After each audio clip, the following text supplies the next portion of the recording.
Jadi pada malam ini saya akan menyampaikan Mas Dari atau saya akan sharing terkait apa-apa yang saya ketahui terkait studi in silico dari prediksi drug likeness dan bioaktivitas seperti itu ya. Nah, sebelumnya nih, sebelum kita memasuki nih apa sebetulnya itu drug likeness dan apa itu bioaktivitas gitu ya, kita bahas dulu sebelumnya gitu kan ya. Sebenarnya obat itu sendiri apa sih gitu ya, dan bagaimana sih proses dari pengembangan dan penemuan obat itu sendiri. Jadi kita sering tahu bahwa kalau di dalam dunia eee, pengobatan gitu ya, atau biasanya tidak hanya dalam dunia pengobatan, bahkan dari para kimiawan maupun para ahli biologi itu pasti mengerti gitu ya, apa terkait proses penemuan maupun pengembangan obat karena keduanya memiliki andil atau mereka dapat berkontribusi dalam proses penemuan dan pengembangan obat atau biasa dikenal dengan drug discovery and development process gitu ya. Nah, kalau biasanya yang disampaikan adalah ketika pada proses penemuan dan pengembangan obat itu biasanya hanya sampai misalnya tahapannya ada 3 gitu ya yang utama. Jadi ada early drug discovery, kemudian ada preclinical studies, ada clinical studies. Kemudian sedangkan untuk yang FDA review dan post marketing monitoring ini adalah tugas dari inti dari FDA atau Food and Drug Administration gitu ya, atau BPOM-nya dari Amerika seperti itu. Nah, eee eee, untuk apa namanya, untuk bagian prediksi drug likeness dan bioaktivitas sendiri itu posisinya ada di mana gitu ya. Nah, sebenarnya dari 3 ini jika ingin dirangkum ada 2 sebenarnya utama karena untuk early drug discovery dan preclinical studies ini adalah satu hal yang saling berkaitan, sedangkan klinis ini adalah tahap setelah preklinis itu selesai. Jadi posisi in silico itu berada pada tahap early discovery serta studi preklinis. Jadi studi preklinis ini eee eee, di dalamnya itu ada studi in silico, in vivo, in vitro, dan ex vivo seperti itu ya, dan itu banyak sekali pengujian yang bisa dilakukan di sana seperti itu. Nah kalau in silico untuk prediksi drug likeness dan bioaktivitas itu ada di mana posisinya gitu ya, itu utamanya itu ada di early drug discovery karena pertama apa, fungsinya adalah kita untuk mengetahui hit discovery. Jadi kita untuk mengetahui senyawa hit gitu ya, serta kalau Slideshow-nya belum jalan ya, Bu? gimana? Itu slideshow-nya belum jalan? Ini Berarti sudah ini pindah?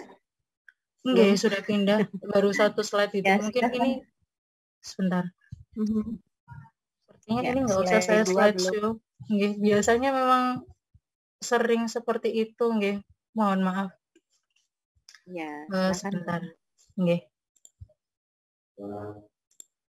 Apa nggak saya buat slideshow saja nggih? Jadi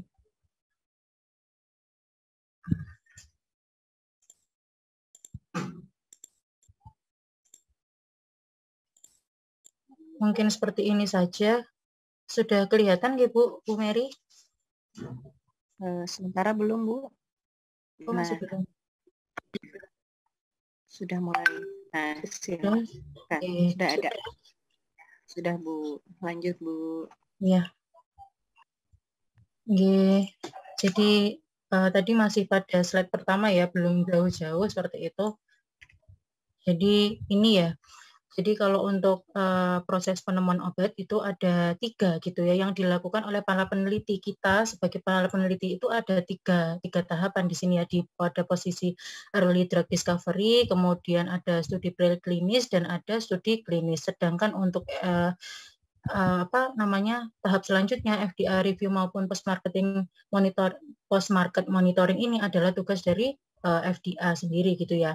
Nah, posisi untuk in silico prediksi dari drug likeness dan bioaktivitas itu ada di mana posisinya gitu ya, itu ada di early drug discovery ini seperti itu ya. Kalau misalnya bioaktivitas, untuk prediksi bioaktivitas itu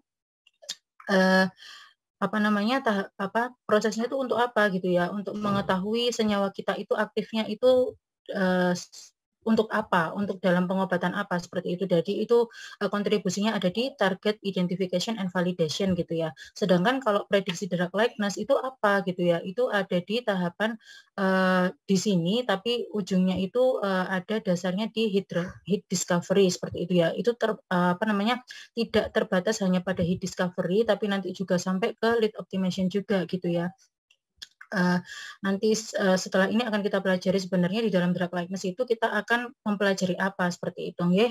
Nah, setelah nanti kita tahu gitu ya, kita punya senyawa hit, kemudian dari hit itu sudah dioptimasi menjadi senyawa lead gitu ya. Nah, senyawa lead itu nanti barulah diteruskan untuk, diujikan secara in vitro, in vivo maupun secara ex vivo seperti itu ya.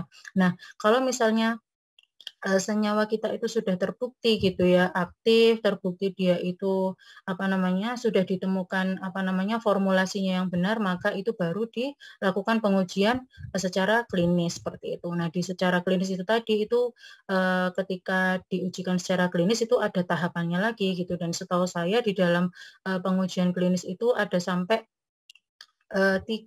tiga fase gitu ya. Jadi itu, bedanya itu adalah kalau fase pertama itu sasarannya gitu ya, sasaran, apa namanya, eee, si pasien yang apa namanya, ditargetkan dalam pengujian itu berbeda, serta juga jumlahnya seperti itu. Yang lebih terlihat itu adalah fase pertama dan fase kedua. Karena kalau fase pertama fase fase kedua dan fase ketiga, mohon maaf.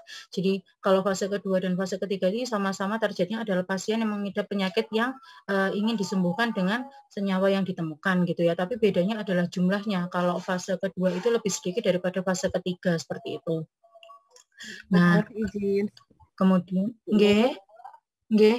Mohon maaf nih, ada yang request jangan terlalu cepat katanya. Oh, nggih. Oh, saya terlalu cepat Baik, nggih. terima Oke. kasih. Ya, Mohon ada yang maaf mohon request ya. maaf. Nggih nggih. Ya, Iya. silahkan lanjut Mohon maaf. kembali. Nggih, kalau gitu saya pelankan pace saya setelah ini nggih. Jadi seperti itu nggih untuk yang proses, penemuan dan pengembangan obat itu sendiri, seperti itu.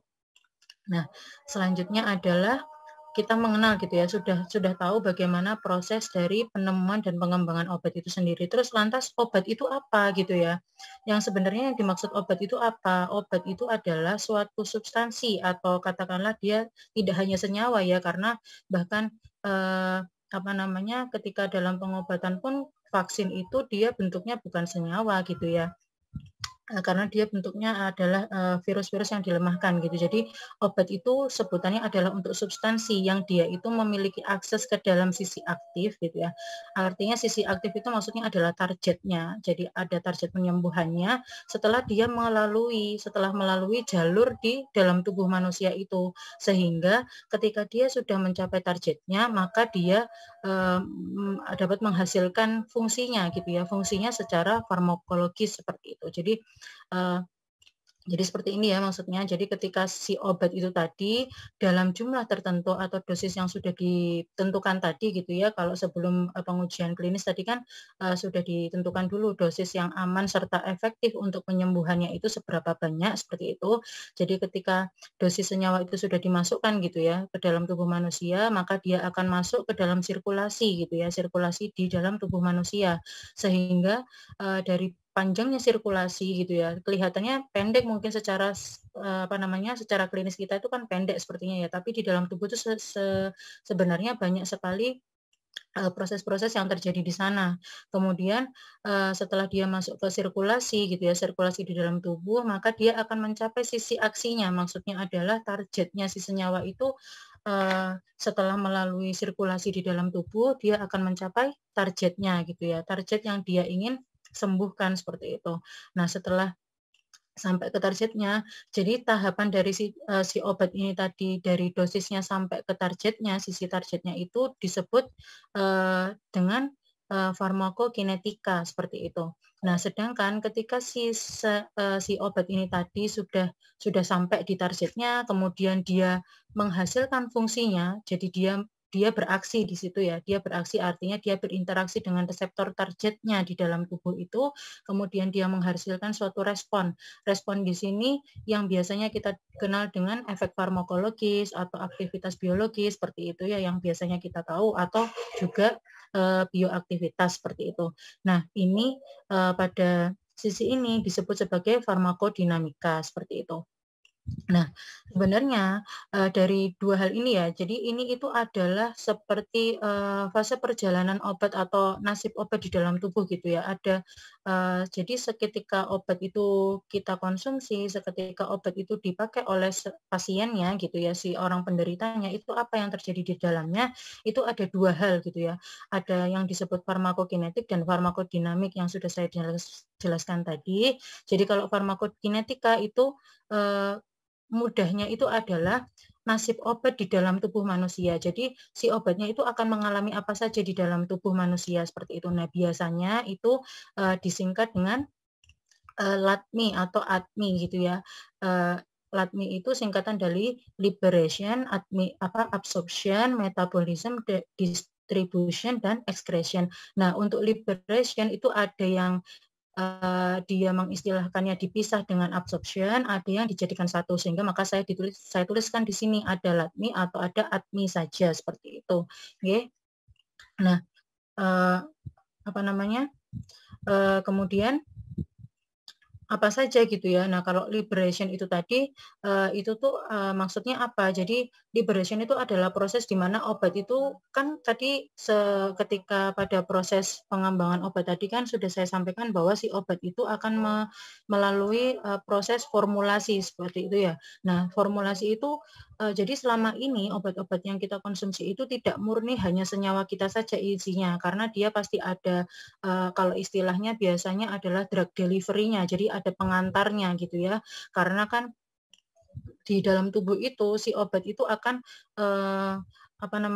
menemui berbagai metabolisme yang ada di dalam tubuh sehingga dia bisa mengalami, misalnya kalau di dalam lambung itu kan ada lambung itu kan tingkat asamnya tinggi. Nah, kalau misalnya dia hanya senyawanya saja, bisa jadi sebelum mencapai targetnya dia sudah berubah gitu ya, sudah berubah senyawanya sehingga malah menonaktifkan senyawa itu. Maka kenapa kok biasanya ada formulasi dari suatu obat. Nah, sedangkan liberasi ini maksudnya adalah si obat itu keluar dari dosis formulasinya itu tadi sehingga dia bisa si obatnya itu bisa, senyawa aktifnya bisa keluar dari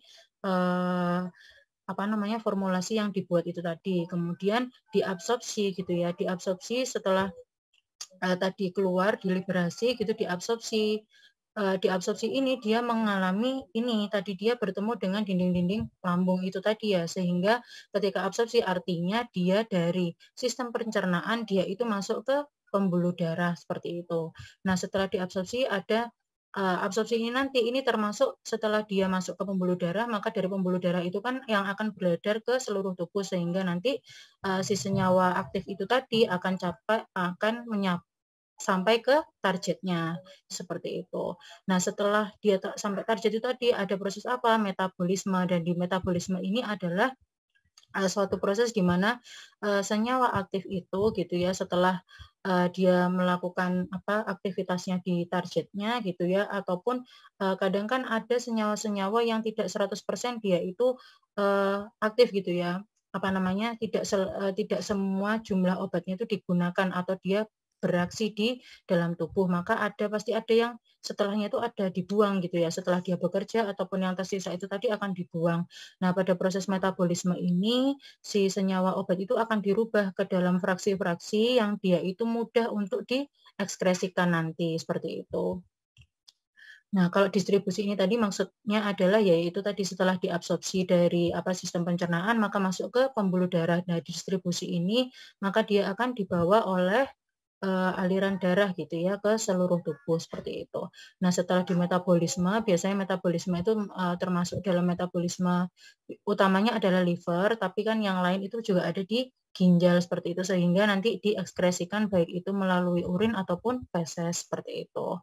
Nah, itu tadi farmakokinetika ya. Jadi nasib obat di dalam tubuh apa yang terjadi pada obat, yang tubuh lakukan terhadap obat yang masuk ke dalam tubuh itu sendiri. Nah, sedangkan farmakodinamika itu apa gitu ya. Nah, kalau farmakodinamika ini adalah aktivitas dari si obat terhadap tubuh kita, seperti itu. Jadi, kalau farmakokinetika tadi perjalanannya, kalau dinamika ini adalah aktivitas dari obatnya itu sendiri. Jadi si obat ini punya efek apa gitu ya. Jadi gampangannya untuk difahami adalah efeknya dia itu apa, aktivitas biologisnya apa, efek farmakologisnya apa, seperti itu. Jadi di sini kalau secara garis besar di sini itu dituliskan sebagai stimulating activity, artinya dia bisa menjadi aktivator atau dia bisa menjadi inhibitor, seperti itu ya. Jadi ini istilah-istilah untuk mempersingkat gitu ya. Sedangkan untuk misalnya ini breakdown-nya itu banyak sekali, ada dia menjadi aktivator yang saya sebutkan tadi, atau dia menjadi inhibitor suatu reseptor, seperti itu nggih. Nah, Bu Nur, izin lagi. nggih. Malam Bu, izin. Ibu boleh stop screen dulu, nanti diulang lagi karena ini ada coretan, kayaknya mengganggu sekali. Oh, nggih. Mohon maaf ya Bu ya. Iya, nggak apa-apa, nggih. Sebentar. Nggih. Nah, seperti itu nggih tadi untuk farmakokinetika dan farmakodinamika, sehingga sampai sini kita bisa memahami ya bagaimana sebenarnya obat itu tidak hanya langsung gitu ya, begitu diminum langsung dia mencapai targetnya, tapi tidak, dia melalui berbagai proses di dalam tubuh sebelum dia bisa melakukan aktivitasnya gitu ya, atau dia memberikan efek farmakologisnya di dalam tubuh, seperti itu. Nah, selanjutnya gitu ya. Kalau tadi kita sudah tahu perjalanan obat di dalam tubuh itu, maka seperti apa sih gitu ya sifat-sifat yang menunjukkan bahwa suatu senyawa itu bisa disebut sebagai senyawa obat, seperti itu ya, atau biasa disebut sifat-sifatnya itu adalah drug-like properties atau sifat yang menyerupai obat, seperti itu ya. Jadi itu ada tiga sifat gitu ya. Bisa dilihat secara dari strukturnya, jadi dari struktur senyawanya kita gitu ya, senyawa obat itu sendiri. Jadi sifat dari secara strukturalnya itu mempengaruhi, kemudian ada sifat secara fisikokimia atau sifat fisik dan kimia dari senyawanya itu, kemudian ada yang terakhir adalah senyawa adalah sifat dari biokimia, biochemicalnya gitu ya, atau proses biokimianya, seperti itu. Nah, biasanya adalah yang mungkin kita pahami adalah untuk sifat struktural atau sifat dari strukturnya dan sifat fisikokimianya, ini keduanya akan mempengaruhi dari sifat biokimianya. Artinya biokimia ini kan proses di dalam organisme begitu ya. Kalau kita ya berarti di dalam tubuh kita itu ada proses-proses biokimia gitu ya, termasuk farmakokinetika gitu, yang tadi ADMI itu termasuk dalam proses biokimia gitu ya, atau sifat biokimia. Jadi biasanya yang mempengaruhi dari sifat biokimia itu adalah sifat struktural dan sifat fisikokimianya gitu ya. Nah, kalau sifat struktur sebenarnya gitu ya, yang bisa kita atur sebagai sebagai kita peneliti gitu ya. Kalau misalnya di sini mungkin kalau untuk dalam proses penemuan dan pengembangan obat gitu, mungkin ada dua jenis peneliti yang dia itu bisa berkontribusi banyak di sini, yaitu salah satunya adalah medical chemist, atau juga dia bisa ahli biologis gitu ya. Medical chemist ini apa? Dia perannya apa di situ? Karena ini tadi sebagaimana yang saya sampaikan bahwasanya sifat struktural dari senyawa itu mempengaruhi aktivitasnya nanti. Maka peran dari medical chemist itu sangat penting gitu ya, karena para medical chemist itu dia bisa memainkan di sini.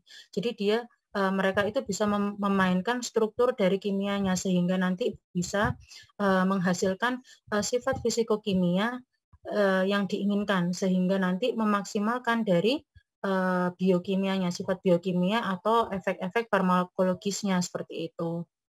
Nah, apa aja gitu ya yang termasuk dalam tiga sifat ini gitu ya. Nah, yang pertama untuk sifat struktural itu dari struktur senyawanya sendiri itu ada banyak. Jadi di sini hanya saya sebutkan beberapa gitu ya, tapi di luar ini tuh banyak, nanti bisa dieksplor sendiri gitu ya. Ada molecular weight, artinya apa? Berat molekul dari senyawanya, senyawa struktur senyawanya itu. Jadi senyawa obatnya itu berapa berat molekulernya itu berpengaruh. Kemudian lipofilisitas atau dia itu juga biasa dikaitkan dengan hidrofilisitas gitu ya.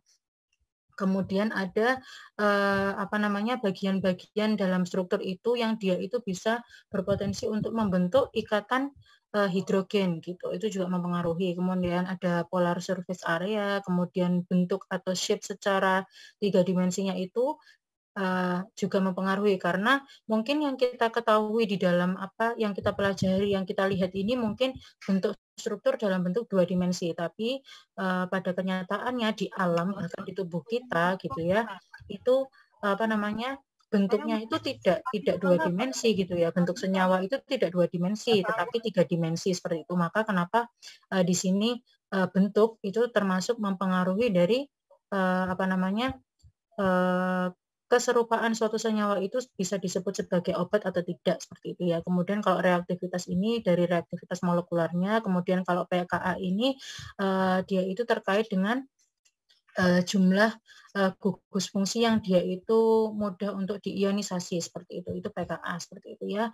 Nah, kemudian kalau sifat fisikokimia gitu ya, ini terkait dengan sifat fisik dan kimia dari si senyawanya gitu ya. Ini yang saya sebutkan di sini ada 3, tapi di luar ini pun banyak gitu ya. Ada juga melting point gitu, boiling point, itu kadang juga bisa mempengaruhi seperti itu.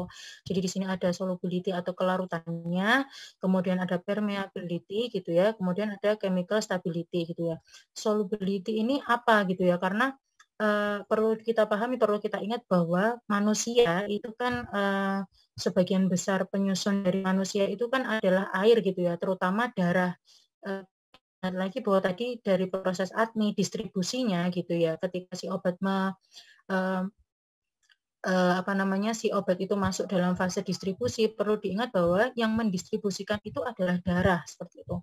Nah, sedangkan komposisi darah itu adalah air, sehingga solubility di sini penting, terutama adalah solubility dalam air seperti itu. Nah, kalau permeability ini maksudnya adalah karena ini si obat itu kan akan ketika absorpsi gitu ya, ketika diabsorb si obat itu akan melalui dinding-dinding dari sistem pencernaan gitu ya. Kalau dinding sistem pencernaan berarti dia ada mungkin di situ ada lipid seperti itu ya. Nah, itu kan juga harus menyesuaikan seperti itu. Nah, jadi permeabilitasnya juga mempengaruhi. Kemudian kalau chemical stability artinya maksudnya di sini adalah apakah dia tahan gitu ya. Karena kan di dalam tubuh manusia katakanlah dari mulai di mulut saja gitu ya. Di mulut ada enzim-enzim yang dia itu bisa merubah segala yang kita konsumsi sebelum masuk ke dalam lambung misalnya seperti itu. Nah, apakah si senyawa ini cukup stabil gitu ya sebelum sampai ke targetnya seperti itu. Maka sifat fisikokimia ini sangat penting untuk dilihat gitu ya. Nah, kemudian kalau sifat biokimia itu ya terkait dengan proses-proses biokimia baik di dalam tubuh seperti itu ya. Termasuk juga di sana ada farmakokinetik atau proses ADME tadi beserta dengan toksisitasnya gitu ya. Toksisitas itu sangat penting juga untuk dilihat ketika kita itu untuk membuat suatu senyawa obat, karena perlu dipahami bahwa yang kita niatkan gitu ya, kita adalah ingin membuat senyawa obat untuk mengobati gitu ya, untuk meredakan sesuatu gitu, untuk mengobati sesuatu. Jangan sampai senyawa yang kita desain atau senyawa yang kita miliki itu dia bersifat toksik terhadap manusia itu sendiri seperti itu. Makanya toksisitas itu salah satu yang perlu untuk diperhatikan gitu nggih. Nah, selanjutnya adalah mungkin kita bahas sedikit gitu ya terkait beberapa sifat. Yang pertama seperti ini, kenapa kok berat molekul dari senyawa itu penting gitu ya? Karena itu dia hubungannya adalah dengan proses absorpsi gitu ya. Jadi meskipun dalam senyawa yang teroptimasi itu biasanya dia memiliki berat molekul yang sangat besar seperti itu ya, tapi ternyata berat molekul yang sangat besar itu membuat si senyawanya itu sangat sulit untuk diabsorpsi gitu ya, karena penting itu tadi. Jadi absorpsi ini ingat bahwa si obat itu melalui permeabel, jadi melalui dinding-dinding pencernaan itu tadi ya, sebelum sampai ke darah. Jadi perlu perlu dipahami bahwa meskipun saat optimasi itu senyawanya besar, tapi pastikan senyawa aktif yang kita apa namanya, yang kita usulkan, usulan kita gitu ya, yang kita prediksikan itu adalah senyawa-senyawa yang usahakan berat molekulnya itu ditekan serendah mungkin seperti itu. Karena dilihat dari distribusi dari berat molekul obat yang sudah dipasarkan gitu ya, 80%-nya itu obat-obat itu punya berat molekul di bawah 450 gitu ya. Nah, jadi tidak besar sebenarnya ukuran obat yang aktif itu tadi di pasaran seperti itu ya, meskipun ada beberapa obat yang ukurannya lebih dari apa namanya 450 itu sendiri ya, bisa dilihat dari grafik ini seperti itu.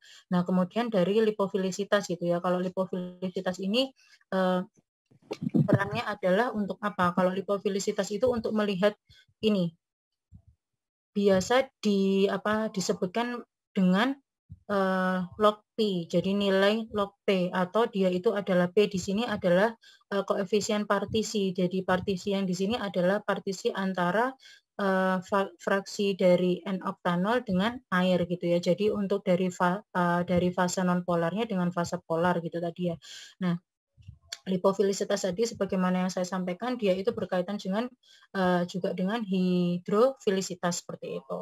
Nah, kalau berdasarkan obat-obat yang sudah terdistribusi bisa dilihat di sini bahwa sebagian besar obat gitu ya atau majority dari obatnya nilai log P-nya itu tidak lebih besar daripada 5 gitu ya.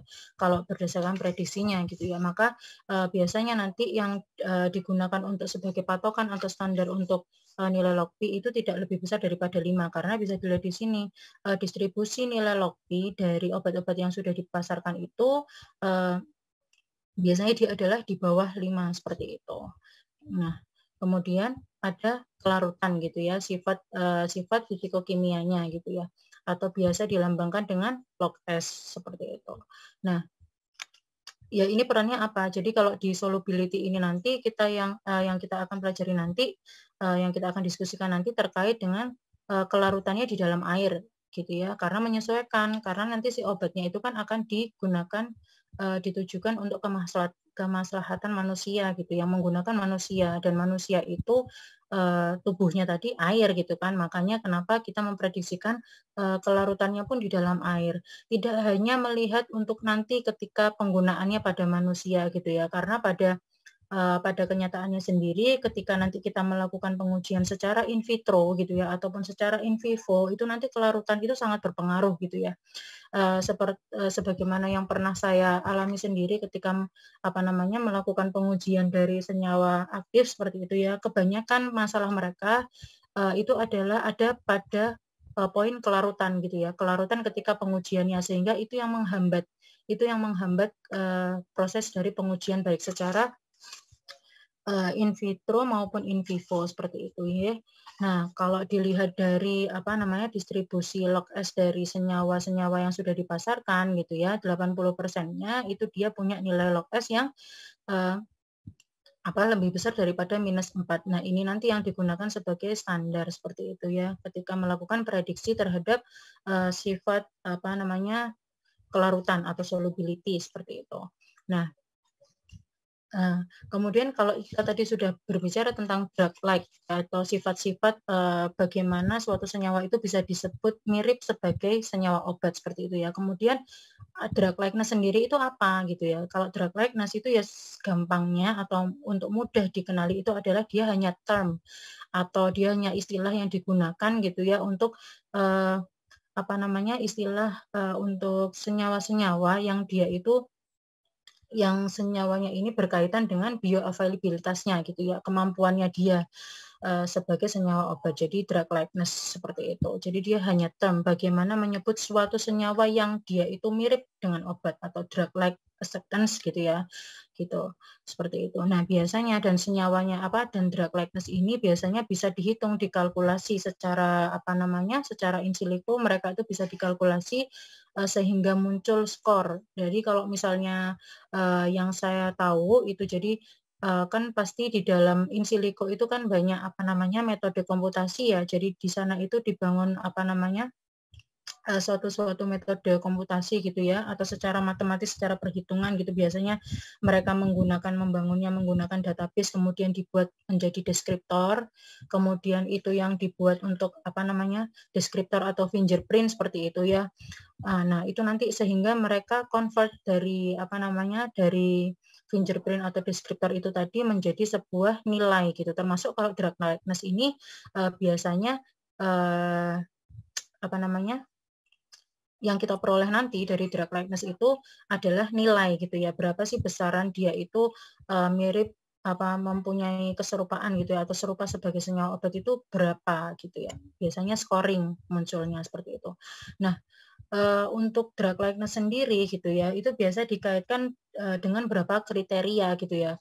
Nah, kriteria yang digunakan itu biasanya mungkin yang kita banyak tahu itu untuk yang Lipinski gitu ya. Kalau Lipinski ini biasanya menyebutnya rule of five gitu ya, rule of five of Lipinski gitu. Lipinski's rule of five gitu ya.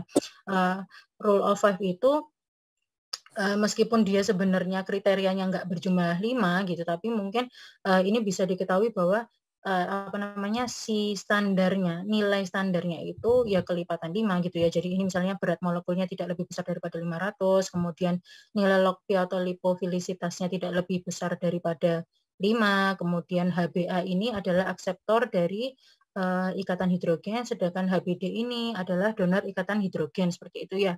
Nah, ini kan 10 itu juga kelipatan 5, kemudian kalau HBD-nya itu juga 5 gitu ya. Mungkin itu mengapa dia disebut sebagai rule of five seperti itu.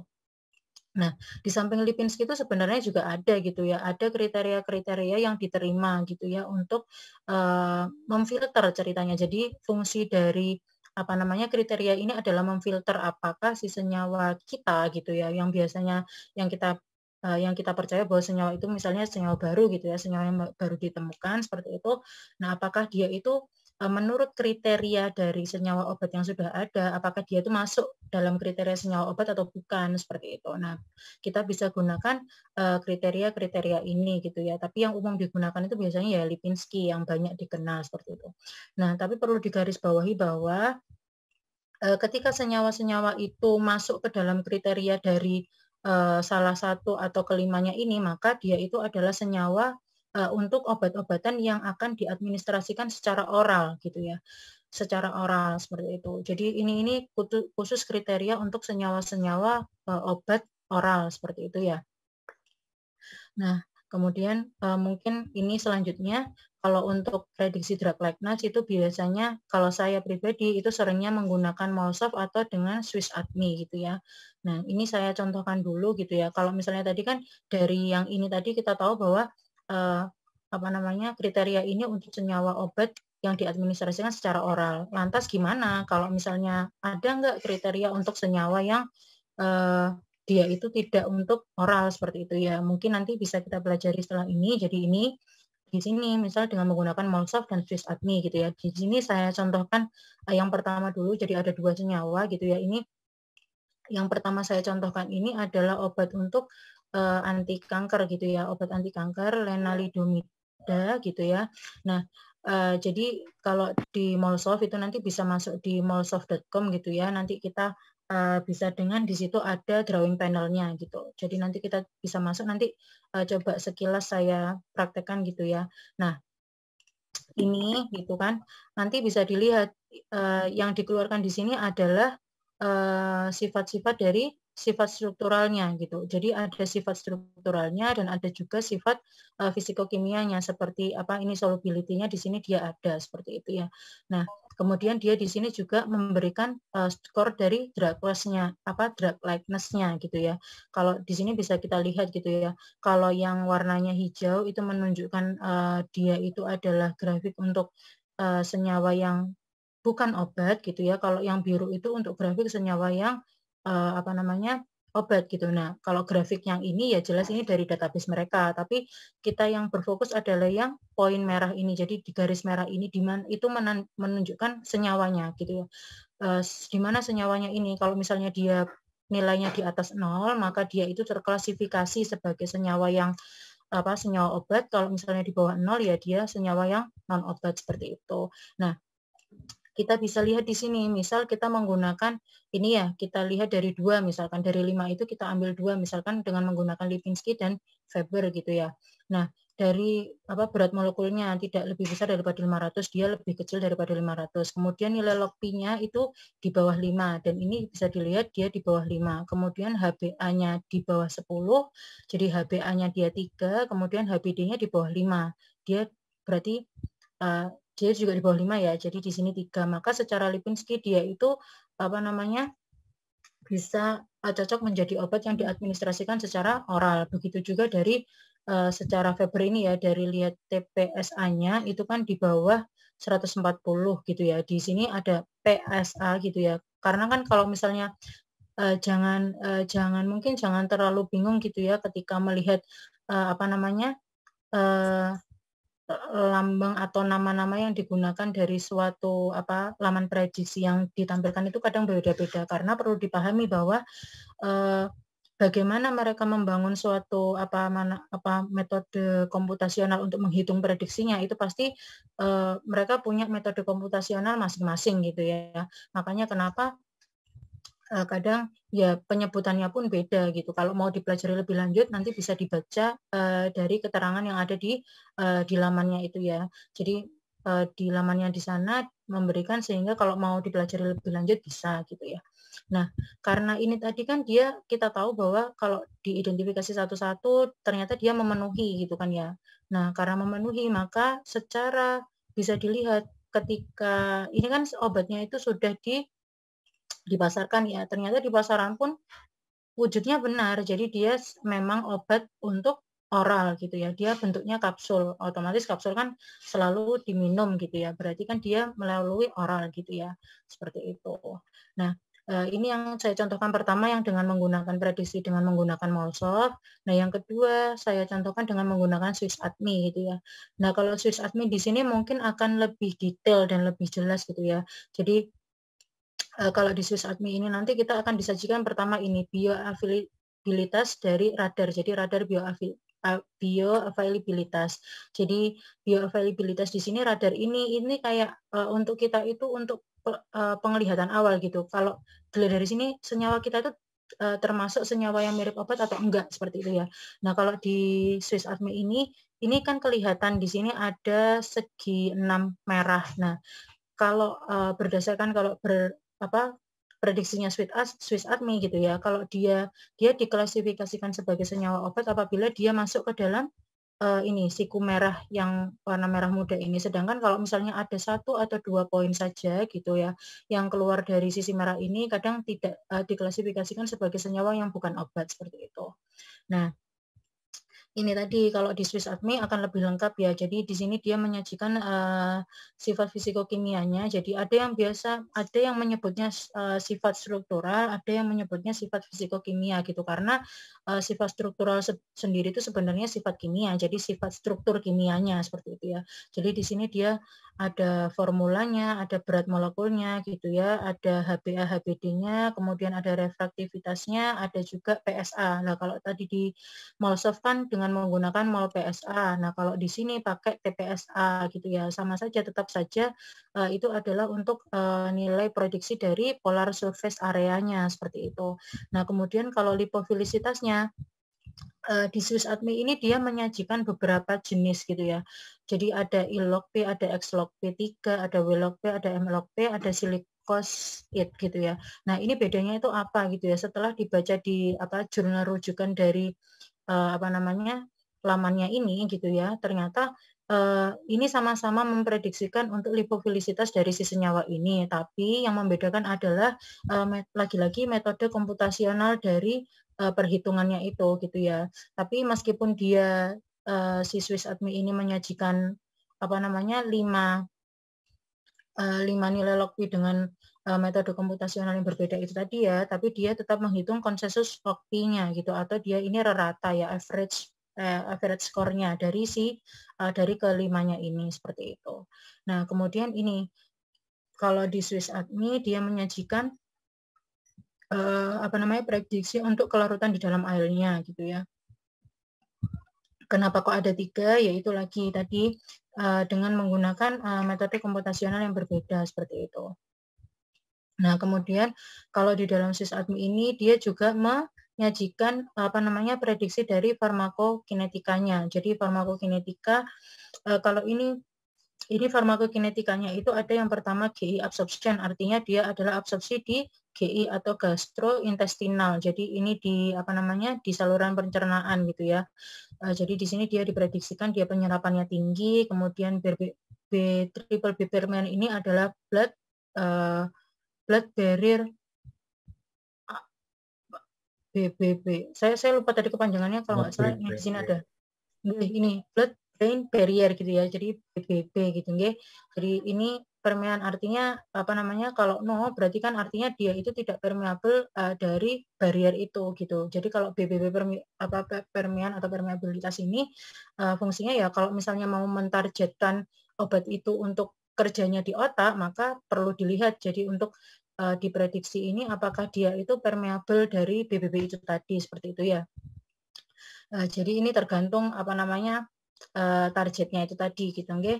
Nah, kalau yang PGP substrat ini dia ini adalah P glikoprotein gitu ya. Ini dia ini adalah transporter yang fungsinya itu untuk mengeluarkan xenobiotik atau zat asing gitu ya. Jadi ya dia pelindung gitu ya, istilahnya dia juga pelindung gitu ya. Nah, pengaruhnya nanti apa gitu ya kalau dia menjadi substrat PGP gitu ya. Kalau misalnya dia jadi substrat PGP berarti kemungkinan besar bisa jadi bioavailabilitasnya dari senyawanya kita itu akan menurun karena dia menjadi substrat PGP, jadi dia lebih mudah untuk dikeluarkan dari sel seperti itu.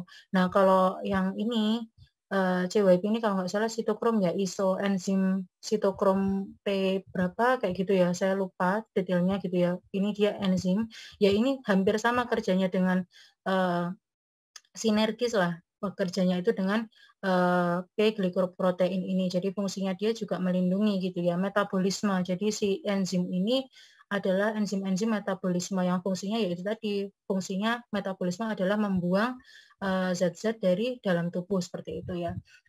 Nah, ini kan yang diprediksikan adalah inhibitor ya. Kalau misalnya dia adalah inhibitor dari enzim ini gitu ya, kemungkinan besar senyawa itu bersifat toksik gitu ya, bersifat toksik dan dia itu punya kemungkinan bahwa si senyawanya itu akan mempengaruhi interaksi obat-obat. Biasanya kan ada obat-obat yang dia itu dikonsumsi secara bersamaan. Nah, kayak gitu biasanya kadang kalau misalnya dia inhibitor gitu, bisa diartikan juga dia punya kemungkinan akan mengganggu interaksi antara obat-obat seperti itu. Kalau misalnya obat itu digunakan secara berdampingan dengan obat yang lain seperti itu. Nah, kalau yang log KP ini jelas sebagaimana yang ada tertera di sini untuk skin permeation, berarti itu untuk obat-obat yang topikal gitu ya, digunakan pada kulit. Nah, kalau di Swiss Admi ini lebih detail lagi untuk drug likeness-nya. Jadi dia kalau di Molosov tadi kan lebih mengarah pada untuk kriteria dari Lipinski. Nah, kalau yang di Swiss Admi ini dia gunakan seluruh kriterianya dari Lipinski, Gus, Weber, Ekan, dan Muek ini dipakai semua seperti itu ya. Nah, kemudian kalau bioavailability score ya ini menunjukkan apakah ini hampir sama dengan bioavailability score ini hampir sama dengan drug likeness score kalau yang di Molosov tadi seperti itu ya. Prediksi apakah dia itu senyawa yang drug like atau bukan seperti itu. Nah, kalau untuk medicinal chemistry ini sangat berfungsi untuk para medicinal chemist gitu ya. Nah, kalau di sini itu Kalau PAINS itu kalau PAINS itu adalah untuk senyawa-senyawa yang di dalam strukturnya itu ada fragmen-fragmen yang dia itu kemungkinan apa namanya bisa memberikan false positif dalam aktivitas pengujian bioaktivitasnya gitu ya. Jadi kalau di SwissADME diprediksikan gitu ya, apakah senyawa ini tuh di dalam strukturnya ada nggak fragmen-fragmen yang memungkinkan dia itu bisa mengganggu ketika pengujian bioaktivitasnya gitu, atau bisa berpotensi memberikan false positif dari aktivitas pengujian bioaktivitasnya seperti itu. Nah, kalau yang BRANK ini ya, ini setelah saya baca, kalau yang BRANK ini dia itu seperti ya penelitinya yang meneliti apakah ada fragmen-fragmen di dalam si senyawa itu yang berpotensi toksik gitu ya. Nah, kalau di sini itu dia memberikan alert atau peringatan gitu ya, warning, apakah di dalam struktur kita itu ada fraksi-fraksi atau bagian-bagian yang dia itu berpotensi berpotensi untuk menjadi toksik atau berpotensi untuk menjadi nanti senyawa-senyawa yang turunan-turunan yang tidak stabil seperti itu. Nah, kalau lead likeness ini memprediksikan apakah senyawa kita itu bisa berpotensi menjadi senyawa lead atau tidak seperti itu.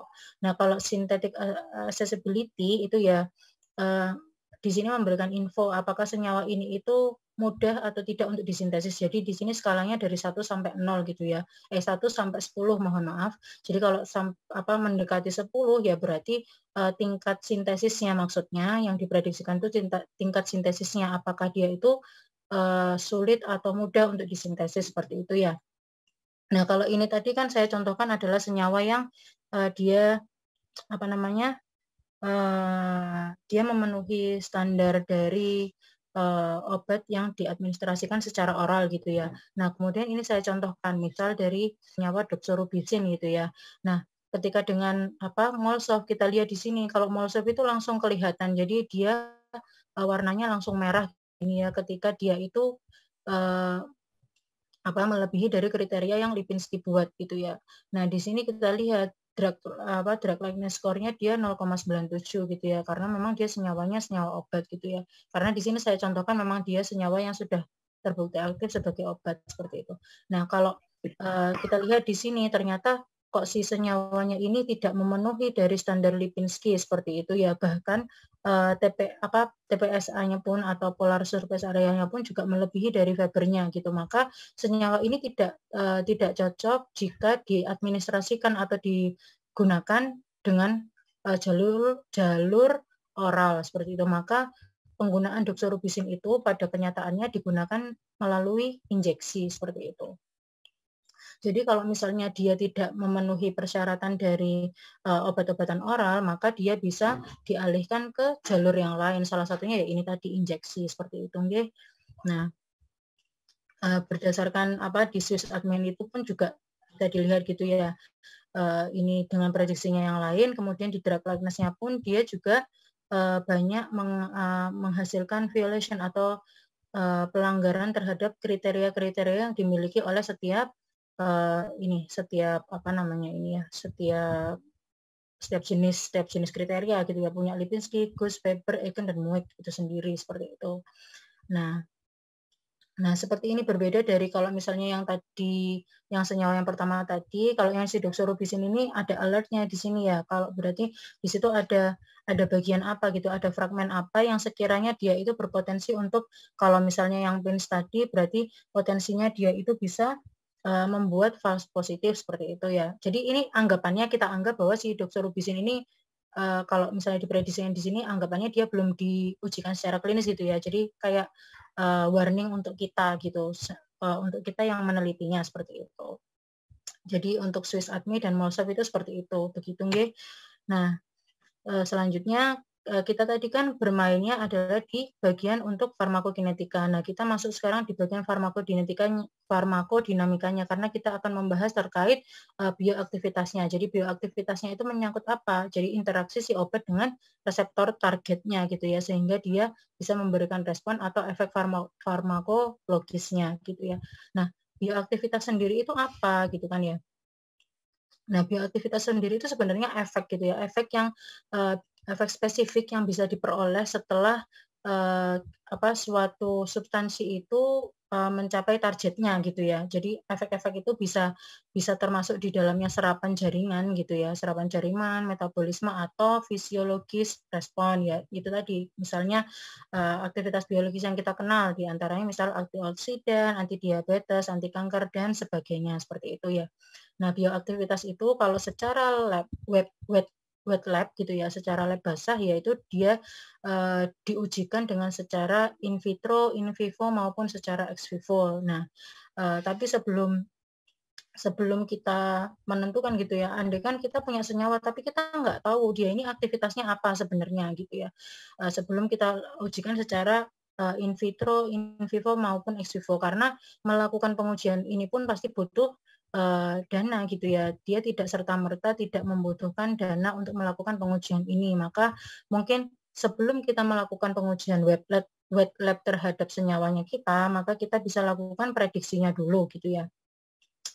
Nah, kalau di prediksi bioaktivitas ini yang pertama kita bisa pakai ini dari laman PAS online gitu ya. Dari laman PAS online ini kita bisa nanti memprediksinya bisa menggunakan informasi dengan menggunakan SMILES-nya, data mall-nya atau dengan menggunakan fasilitas drawing panel-nya. Sehingga misal tadi ini saya masukkan adalah yang senyawa yang pertama yang lenalidomida yang pertama tadi nggih. Nah, itu kalau di dalam PAS online ini nanti kita akan tahu gitu aktivitasnya. Jadi bioaktivitasnya beda ya.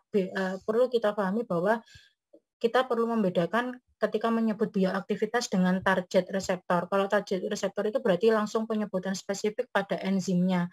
Tapi kalau bioaktivitasnya yaitu tadi yang kita sebutkan adalah aktivitas anti diabetes atau dia inhibitor sesuatu sebagaimana ini. Jadi di sini kan ada ternyata dia itu perannya adalah sebagai substrat dari enzim ini. Kemudian dia adalah agonis dari enzim interleukin 2 gitu ya. Kemudian dan aktivitas yang lainnya kemudian di sini ada anti neoplastik misalnya di sini ya. Nah, itu kalau misalnya dengan PAS online yang kita peroleh adalah bioaktivitasnya seperti itu. Nah, di laman ini juga kita difasilitasi gitu ya dari mereka kita bisa tahu, bisa memprediksikan apakah senyawa kita itu punya kemungkinan untuk toksik atau enggak seperti itu ya. Jadi di bagian bawah setelah kita melakukan prediksi dari bioaktivitasnya itu bisa di sini. Jadi di bagian bawah itu tinggal diklik maka nanti akan keluar. Jadi dia memprediksikan apakah senyawa ini potensi toksik apa yang dimiliki oleh si senyawa itu tadi seperti itu. Nah, kalau misalnya ini tadi kan yang saya sampaikan di PAS online ini tadi kan mungkin dengan ini ya kita memprediksikan hanya bioaktivitasnya saja. Nah, mungkin ingin lebih spesifik atau misal kalau ini kan prediksinya adalah senyawa kita langsung. Kita pengen lihat nih kalau misalnya kita pengen tahu misalnya ya ada lagi dengan menggunakan laman PPB browser gitu ya. Nah, di sini karena dia ini sudah sudah tersinkron dengan CMBL gitu ya. CMBL ini kan database kimia gitu ya dari senyawa-senyawa obat gitu ya. Jadi nanti kita bisa tahu, misal kita pengen tahu nih senyawa-senyawa yang mirip strukturnya dengan senyawa kita itu biasanya punya aktivitas apa aja gitu ya. Nah, itu nanti bisa dilihat bisa dengan menggunakan PPB browser ini tadi seperti itu. Mungkin saya contohkan sedikit ya untuk yang PPB browser ini. Jadi misal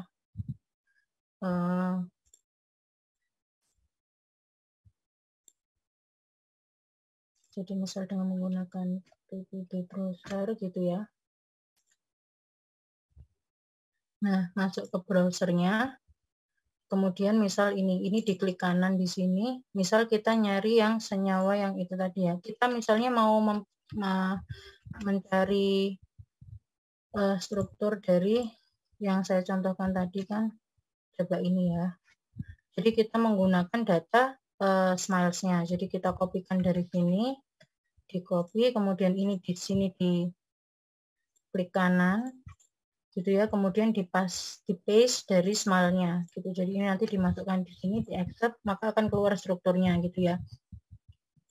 Nah, karena ini kan tadi prediksinya kan kalau kita pakai struktur ini, maka nanti kan yang keluar obatnya, maka kita modifikasi sedikit ya untuk contoh gitu kan.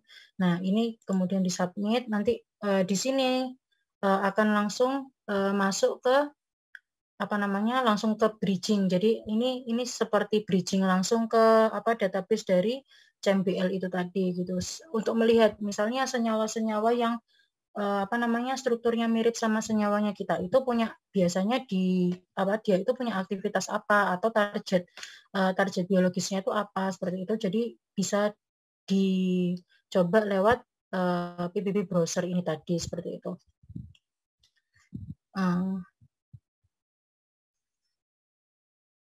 Nah, seperti ini ya. Nah, ini kan kelihatan. Jadi, ini senyawanya kita gitu ya, senyawa yang diinginkan. Misalnya ya, kita ambil yang pertama gitu ya. Kalau yang ini maksudnya yang di sini ini adalah informasi fingerprint-nya mereka. Jadi ya kayak untuk membangun fingerprint atau database karena kan mencarinya adalah based on structure gitu ya. Jadi pakai fingerprint. Ini di belakang layar, jelas ini di belakang layar gitu ya. Nah, kemudian misal diklik di sini. Nah, nanti kita bisa tahu nih loh, ini. Nah, untuk senyawa-senyawa ini yang kemungkinan mirip dengan senyawa kita. Misalnya yang paling dekat senyawa yang paling mirip gitu ya, ada ini gitu ya, ada senyawa ini. Mungkin ini bisa diklik. Nah, secara langsung kita akan diarahkan ke laman database dari CMBL itu. Nah, nanti kita dapat di mana gitu ya informasinya gitu ya. Nah, informasinya bisa dapat di sini di bagian activity chart. Nah, kita bisa tahu di situ nanti ada bioactivity summary-nya, kemudian summary untuk assay-nya, kemudian untuk targetnya. Nah, di sini kan ada dua ya. Di sini ada bioactivity, ada target. Bedakan gitu ya. Kalau misalkan di bioactivity itu perlu kita pahami, maka dia aktivitasnya, efeknya dia menghambat atau dia apa gitu ya. Kalau di sini kan ketulisan ada di sini ya, tertulis di sini pengukuran berdasarkan IC50-nya karena dia sudah dilakukan pengujian gitu kan, sudah diujikan aktivitasnya. Sedangkan kalau di sini targetnya itu beda. Target itu bukan bioaktivitas tapi target itu adalah makromolekulnya gitu ya. Jadi kayak di sini kelihatan di sini jenisnya ada membran reseptor, ada enzim, ada transcription factor, dan lain-lain kayak gitu. Jadi mau gimana kalau misalnya kita butuh data bioaktivitasnya aja gitu ya untuk memprediksi senyawa kita itu termasuk dalam rumpun senyawa yang strukturnya sama itu biasanya aktivitasnya ini loh bisa dilihat dari summary bioactivity-nya gitu ya. Tapi kalau misalnya ini juga berfungsi kalau misalnya kita mau melakukan docking gitu ya karena di sini ada target summary-nya kita bisa tahu enzim-enzim apa gitu ya target-target makromolekul apa yang biasanya ditargetkan untuk senyawa yang serupa dengan senyawa kita kayak gitu. Jadi seperti itu. Ini untuk lebih jauhnya gitu ya. Jadi tadi bisa digunakan lewat lewat pas online atau kalau mau melihat lebih jauh lagi itu dengan menggunakan yang ini tadi, PBB browser seperti itu. Nah, seperti itu. Oke. Seperti itu yang bisa saya sharing malam ini. Mungkin kalau selanjutnya bisa untuk sesi tanya jawab jika ada yang ingin bertanya, saya kembalikan ke Bu Mary. Baik, terima kasih Bu Nur, luar biasa sekali materinya, sangat padat dan sangat bergizi menurut saya ya. Alhamdulillah banyak materi yang sudah disampaikan ya. Di chat sudah ada beberapa pertanyaan, mungkin saya langsung saja ya karena waktu memang sudah pukul 20, saya lebihkan sedikit saja. Mulai dari pertanyaan yang pertama, baik ini dari Bu Dr. Solihati. Saya ulang lagi aja ya, saya kurang paham dengan istilah in silico, alat apa yang digunakan dalam hal ini. Mungkin tadi sudah ada yang cukup dibahas juga oleh Bu Nur, tapi barangkali ada yang ingin disampaikan dulu Bu tentang in silico lebih detailnya lagi. Oke. Jadi kalau yang kita tahu mungkin yang kita familiar gitu ya, sangat kita familiar biasanya itu kan adalah istilah in vitro, in vivo dan ex vivo gitu ya, atau yang biasa kita lakukan kan pengujiannya secara in vitro dan in vivo. Kalau in vitro itu secara kultur jaringan gitu ya. Kalau misalnya in vivo berarti pengujiannya dilakukan pada hewan uji gitu ya, sebagai dia itu sebagai miniatur gitu ya. Miniatur sebelum ke manusia. Nah, kalau misalnya in silico itu ya, itu adalah prediksi yang dilakukan menggunakan komputer gitu ya. Jadi tidak di wet lab, tidak di wet lab gitu. Jadi kalau di in silico itu kita menggunakan komputer. Jadi kerjanya itu menggunakan apa namanya metode-metode komputasi. Jelas kalau misalnya in silico itu kan mungkin kita hanya pengguna kalau kita pribadi gitu ya. Kalau saya pribadi mungkin hanya pengguna in silico, jadi pengguna fasilitas dari metode-metode komputasi yang sudah dibangun oleh teman-teman dari kimia komputasi gitu ya. Bahkan kalau di in silico itu banyak sekali bidang ilmu yang bisa masuk ke dalam in silico. Maksudnya kalau in silico itu kan kerja dengan menggunakan komputer gitu ya. Nah, bidang ilmunya pun yang menunjang in silico gitu ya, atau biasanya dikenal dengan bioinformatika seperti itu. Nah, di bidang bioinformatika itu pun sendiri juga banyak lagi gitu ya. Kalau bioinformatika itu basicnya adalah untuk menyimpan atau memberikan informasi terkait database makromolekul terkait baik itu RNA, itu DNA atau enzim-enzim dan sebagainya. Kemudian kalau misalnya di database yang lain itu ada cheminformatika gitu ya, untuk database senyawa kimia seperti itu. Nah, kalau in silico itu mempermudah kita gitu. Jadi mudahnya ya kalau in silico itu adalah kita mengerjakan sesuatu yang dia itu disimulasikan seperti itu. Jadi in silico itu melakukan simulasi sebelum dilakukan di wet lab gitu. Jadi fungsinya in silico itu apa ya? Sangat-sangat bagi kita gitu ya, peneliti di bagian untuk penemuan obat itu sangat berfungsi karena dia akan jauh lebih banyak memangkas gitu. Memangkas apa? Yaitu tadi kalau misalnya orang-orang dulu mereka bekerja nemu obat langsung diujikan secara in vivo, in vitro seperti itu ya. Nah, itu kan kalau di zaman sekarang pasti akan menghabiskan banyak sekali dana gitu lah. Sebelum masuk ke sana, maka kita bisa melakukan simulasinya. Nah, simulasinya itu dilakukan istilahnya secara in silico seperti itu. Nah, sudah jelas ya Bu ya. Kalau untuk softwarenya sendiri itu berbayar atau tidak Bu? Ini untuk mewakili ya pertanyaan. Kalau yang saya contohkan di sini ini tadi, ini tidak berbayar Bu. Jadi ini laman free, jadi bebas bisa diakses semuanya seperti itu. Biasanya kalau yang ada juga software berbayar gitu. Kalau misalnya kalau ini kan laman, basicnya adalah laman, jadi bisa diakses secara terbuka gitu. Tapi ada juga kalau misalnya mau memprediksikan itu bisa dengan software, itu juga ada kalau ingin dicari seperti itu ya. Tapi biasanya kan kalau software itu biasanya terkendala di kalau enggak misalnya dia berbayar, kalau enggak gitu biasanya dia membutuhkan email institusi seperti itu. Jadi kalau misalnya dulu ketika saya sudah lulus itu sangat susah misalnya kalau mau pakai software tertentu karena biasanya terkendala dari tidak punya email institusi seperti itu. Nah, kalau misalnya laman-laman ini ya mempermudah kita gitu, mempermudah bagi kita yang mungkin di sini teman-teman ada yang bukan dari basicnya dari institusi sehingga nggak punya email institusi sehingga bisa bebas mengakses di situ seperti itu. Ya, baik, terima kasih Bu. Selanjutnya dari pertanyaan Bu Nur Hilal, pertanyaan pertama ini, bagaimana memvalidasi studi in silico pada prediksi bioaktivitas? Yang kedua, apa perbedaan prediksi target dan prediksi aktivitas biologi pada studi in silico? Silakan Bu. Jadi kalau yang untuk pertanyaan yang pertama gitu ya, bagaimana memvalidasi prediksi bioaktivitas, yaitu dilakukan dengan apa? Ya dilakukan banyak caranya gitu ya.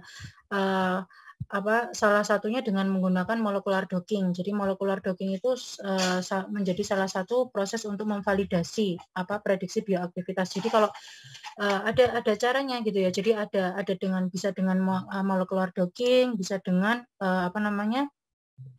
molekular dinamika gitu atau molekular dynamic yang biasa disebut dengan MD seperti itu. Jadi kalau tapi beda ya antara molekular docking dengan MD itu beda. Kalau molekular docking itu tujuannya kita hanya melihat antara interaksi senyawa kita dengan targetnya gitu ya. Target reseptornya itu seperti apa interaksinya itu bisa kita lihat dengan molekular docking gitu ya. Nah, di situ apa namanya sistemnya itu juga beda. Sama sebenarnya kalau di MD itu juga kita bisa melihat interaksinya gitu ya, tapi bedanya ada pada sistemnya. Kalau misalnya di molecular docking itu adalah apa namanya lingkungan dari si targetnya itu dibuat rigid, artinya dia tidak bergerak gitu ya, maksudnya dia dibuat diam. Sedangkan yang fleksibel itu adalah senyawa kita.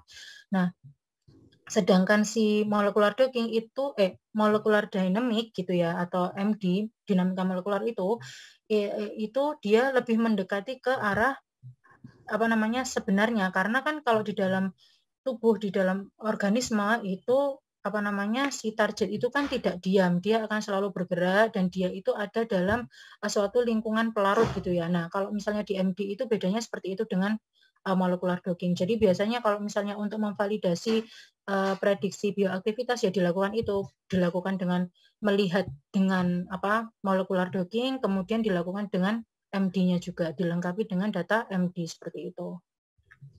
Ya. Baik, terima kasih. Bu Nur Hilang sudah cukup terjawab ya. Saya mix dengan yang raise hand ya. Bu Lisa dipersilakan. Ada yang raise hand. Terima kasih. Suara saya sudah terdengar dengan jelas ya?